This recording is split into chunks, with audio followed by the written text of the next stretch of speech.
The title of this paper is Mechanical Property of a Wide Range of Pipe Steel Under Influence of Pure Hydrogen or Hydrogen Blended with Natural Gas. Converting electricity into hydrogen, and vice versa, will facilitate the integration of these intermittent sources into the power grid. Adding hydrogen to natural gas can significantly reduce greenhouse gas emissions if the hydrogen is produced from low-carbon energy sources such as biomass, solar, wind, nuclear, or fossil resources with carbon capture and storage. There is social and environmental benefits to associate the hydrogen with natural gas, which is blended in proportion to the hydrogen concentration. However, the addition of hydrogen in natural gas pipework network could have an impact on the degradation due to the hydrogen embrittlement over time of the material. The main element of the evolution of pipe steel, taking into account the diversity of materials in the existing gas transport network, are as following. First, you have an increase of the yield stress over time. In the same time, maintaining or even increasing the toughness despite the increase in yield stress.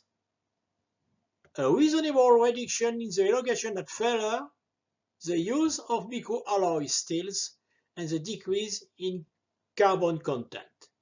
In the following table, you can see the evolution of the operating pressure in bars, the evolution of the pipe's diameter, which increase with time, and the capacity of transport of natural gas in the pipe networks.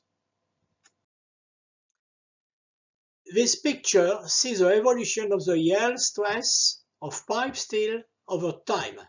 You can see in the 50s, X52 has a yield stress which was about 350 MPa.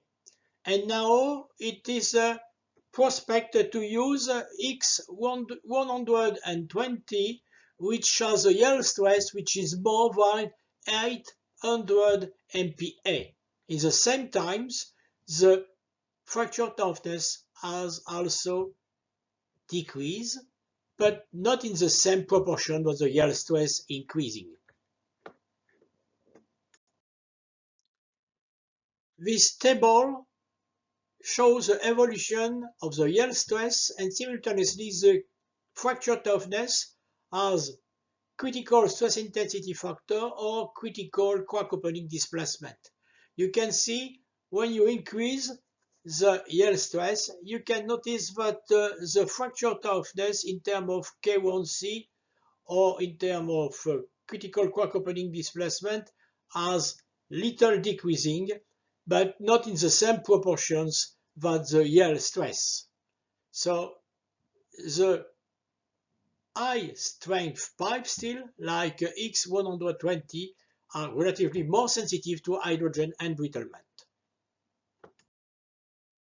Now we pay attention of steel grades in the European network of gas pipeline. This distribution is given by this picture, where you can see that a significant part of the older pipe network remains as it manufactured in quality tube B, X46 and X52. These three grades represent around 70% of the pipeline grade in this network. In this part, we look at the consequence of the hydrogen embrittlement on the design. And the first point is to look at the influence of the stress-based design, and particularly on the maximum allowable operating pressure. The principle for calculating this MAOP is based on the so-called Boiler-Maker formula, which is given here, where S is the minimum yield strength, E the nominal thickness, D the nominal outside diameter of the pipe, and F subscript 0 is the design factor. The other terms are given in the following. A correct design based on maximum allowable operating pressure is given by the following conditions. The operating pressure, P subscript S, is less than MAOP. For steel pipe, the admissible stress is given from the definition of the steel. For example, for X52, S is equal to 52 kPa by square inch. If sigma y is the minimum standard yield stress of the steel, S is given by sigma y multiplied by F subscript 0, where F0 is the design factor. Design factor, F subscript 0, are given by American Society of Mechanical Engineering, and these values are based on a deterministic approach based on expert judgment. And American Society of Mechanical Engineering consider 3 locations: strongly constrained, rural, semi-urban, and urban. The associated design factors are given here and are in the range 0.72 to 0.4.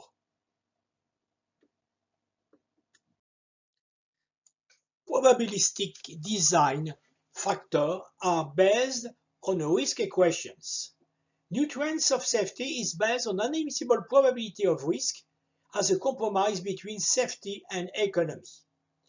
The risk equation is given by this red equation, in which we have the probability of leakage after failure multiplied by the probability of ignition multiplied by the probability of lethal effect greater than a threshold value multiplied by the probability of the presence of a person by the length of the pipeline, taking into account generally 1,000 or 100 kilometers, and a coefficient to take into account the environment of the pipeline and the coefficient of risk reduction. Using the previous risk equations, you can compute partial design factor on maximum allowable operating pressure with a risk level of 10 to the -5, and this for 3 locations.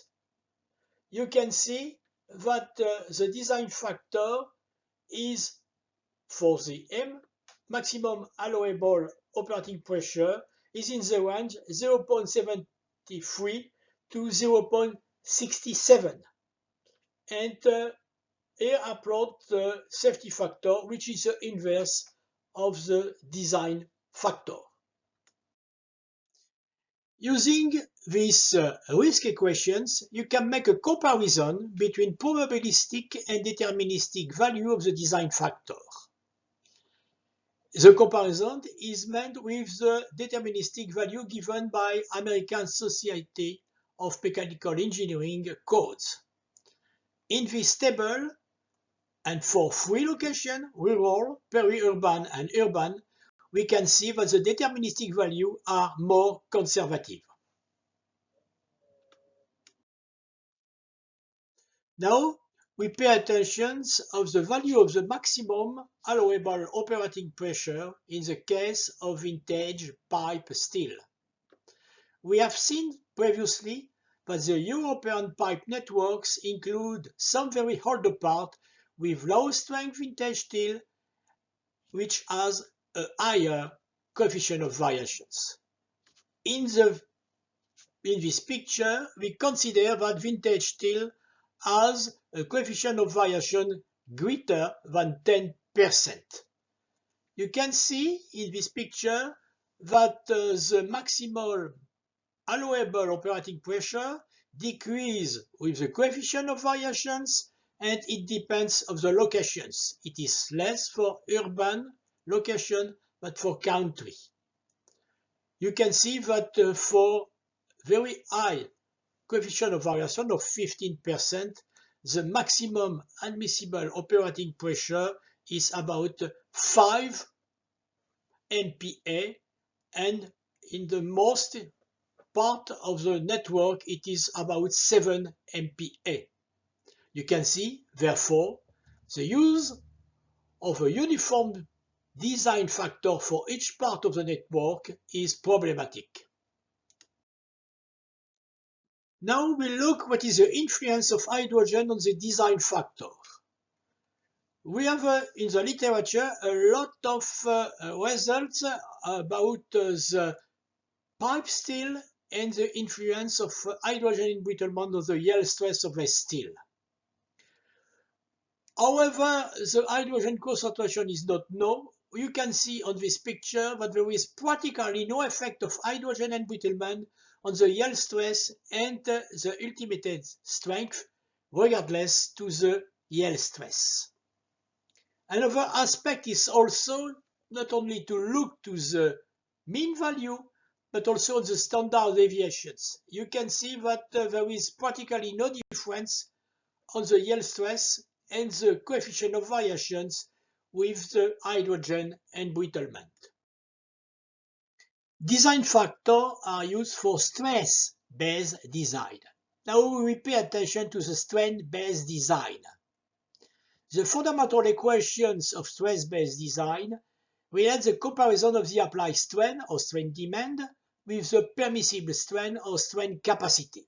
Of course, for safety reasons, the strain demand has to be less than the strain capacity. In the code, the strain limit is generally fixed at 10% in the absence of additional engineering information. That means computing the strain distributions. A safety factor is applied on limit strain when information are provided and the strain capacity is given by the critical strain divided by this safety factor.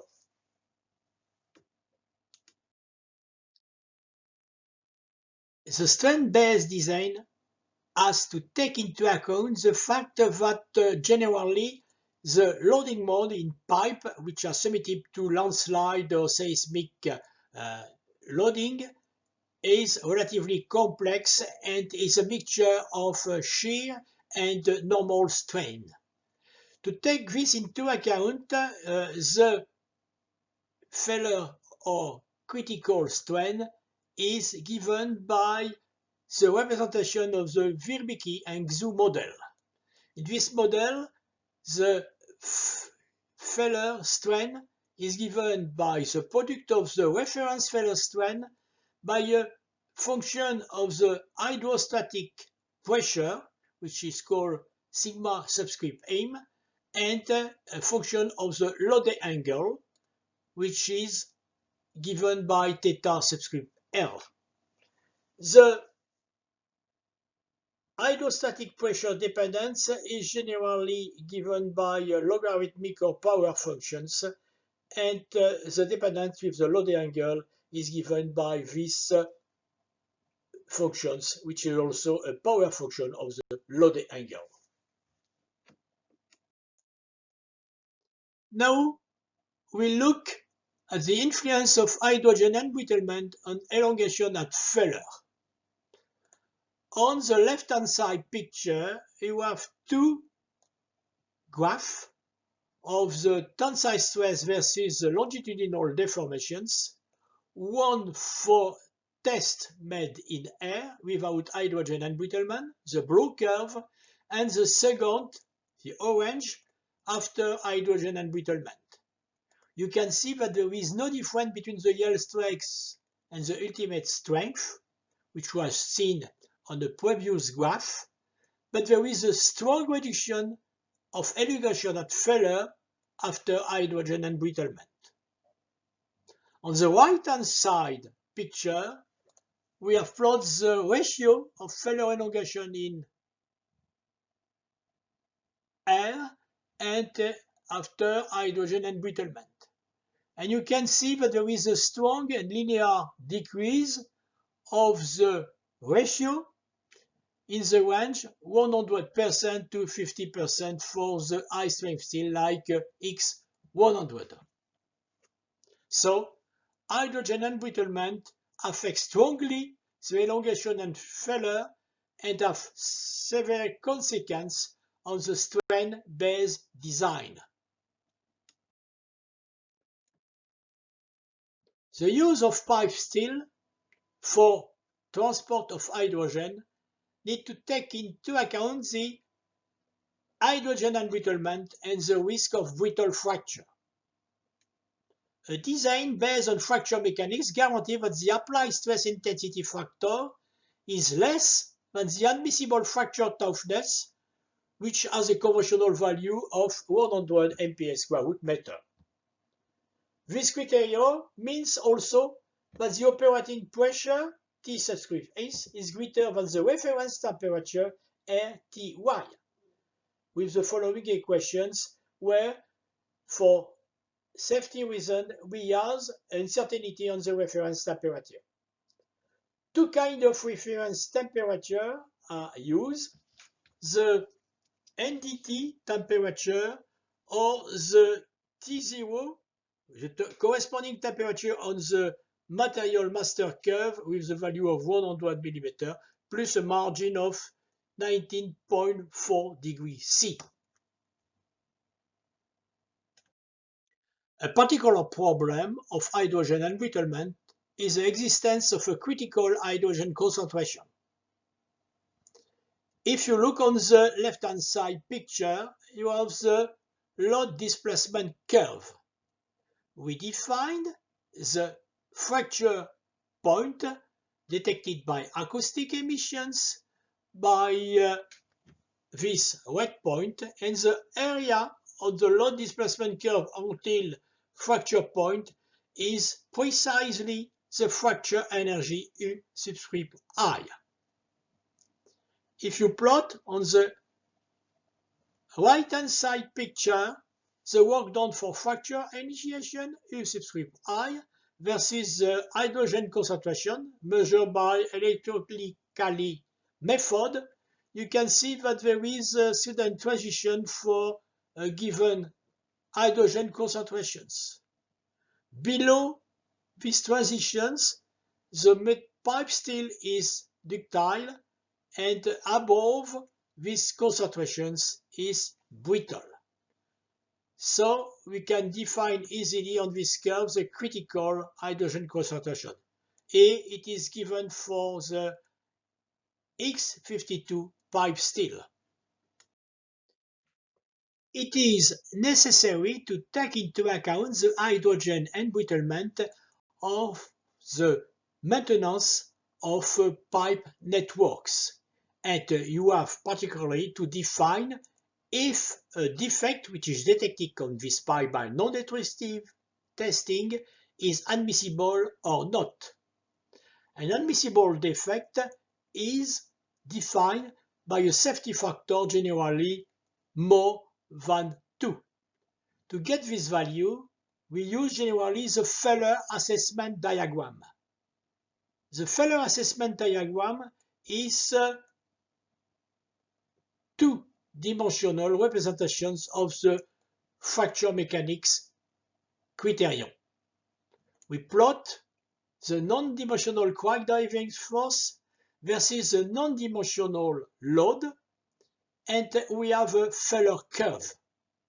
If the assessment point, which represents the conditions of pipe loading, this assessment point is inside the failure curve, we are in the safe zone, and if you are outside, we are in the failure zone. And due to the fact that the non-dimensional crack driving force and the non-dimensional load are proportional, we have a loading path which is linear, and we can define easily the safety factor of the ratio of the segment OB over OA. The non-dimensional coordinate non-dimensional quark driving force is given by the ratio of the applied stress intensity factor divided by the fracture toughness, but it can be given also in terms of G fracture toughness or critical quark opening displacement toughness, and the non-dimensional load is given by the gross stress divided by the flow stress sigma subscript 0. The failure assessment curve differs from the code, and in this slide we represent the failure assessment curve given for level 1 of the SimTAP, European SimTAP code. Now we look to the influence of hydrogen embrittlement on safety factor on loading path on the failure assessment diagram. The two curves are related to semi-elliptical quark type surface defect with an aspect ratio of 0.2 and a relative depth of 0.5. The steel is a steel pipe X52. The operating pressure is 70 bar. The thickness of the pipe is 6.1 and its diameter is 219. In the first picture, you can see that the two assessment points, one for natural gas pressure and the second with hydrogen pressure, are different. You can see that they have the same abscissa because there is no influence of hydrogen embrittlement, and the fact that the hydrogen point is higher is due to the reductions of the fracture toughness. The difference between the two safety factors is about 70%. In the second graph, we plot the loading path with hydrogen embrittlement and without, and it is plotted by increasing step by step the operating pressure from 1 to 17 MPa. At the same time, you can see also the influence of the hydrogen embrittlement on the fracture toughness. In conclusion, we can see the following points. Design, maintenance and overseeing of pipeline made of steel, used for transport of pure hydrogen or natural gas, and hydrogen blend are the same for pipeline using to transport natural gas. However, it is necessary to take into account the effect of hydrogen embrittlement on steel pipe. We have seen that the yield stress and the ultimate strength are slightly affected. Therefore, for design and particularly maximum allowable operating pressure computing, both do not need to be modified. A particular attention is important for strength-based design in case of pipes submitted to seismic activity, land subsidence, slope, instability, because elongation at failure is strongly affected by hydrogen embrittlement.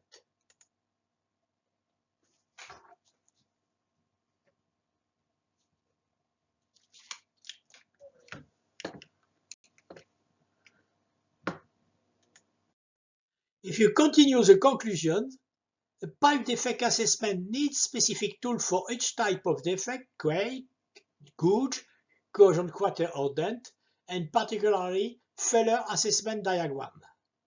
This tool uses flow stress, little sensitive to hydrogen embrittlement, fracture toughness, sensitive to hydrogen embrittlement, and we can see that the reduction of the safety factor is in the range 17 to 30%. Maintenance team need to pay attention to defect size in order to guarantee a minimum safety factor. Hydrogen embrittlement has a strong influence on the time between two inspections for two main reasons. Admissible defect size is wrongly reduced to the decrease of fracture toughness, and the defect growth under factive is accelerated under hydrogen embrittlement. Thank you for your attention.